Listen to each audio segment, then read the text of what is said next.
হ্যাঁ মা, আমি উঠে গেছি নতুন পিজিতে, এখন একটু দোকান যাচ্ছি টুকিটাকি জিনিস কিনতে। হুম হুম হুম।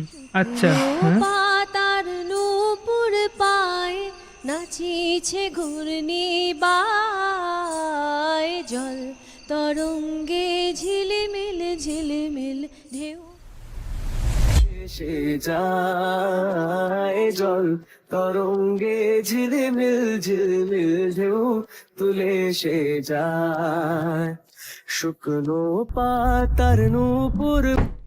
ধুর স্বপ্ন। দাদা 6 প্যাকেট শ্যাম্পুর পাতা দেবেন, একটা সাবান দেবেন, একটা সুজির প্যাকেট দেবেন। আচ্ছা শোনো, রাতে ওই রাস্তা দিয়ে আসবে না কেমন? হ্যাঁ। তুমি তো এখানে নতুন, না জানতেই পারো।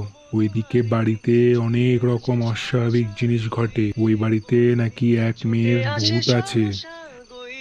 তার মায়ায় যে পড়েছে সে নাকি আর কোনো ফেরার পথ